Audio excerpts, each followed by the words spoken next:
biasanya. Buaya ini muncul secara tiba-tiba di sekitar kawasan Sungai Batang Tapaki. Munculnya buaya ini membuat warga panik.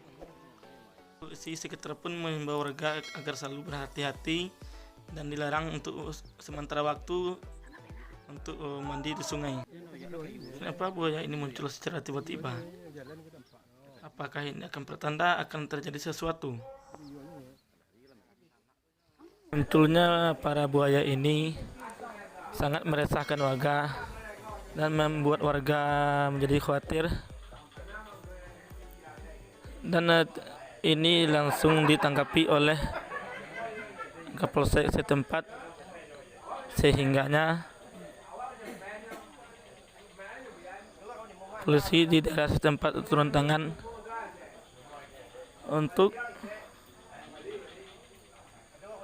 memberikan perlindungan kepada masyarakat setempat yang berada di sekitar kawasan Sungai Batang Tapaki. Menurut keterangan warga, jarang sekali buaya-buaya ini muncul di permukaan air. Berjemur ya, santai ya. Oh, Dan sebagian beranggapan bahwasanya ini akan menjadi cari makan. pertanda akan terjadinya perubahan alam.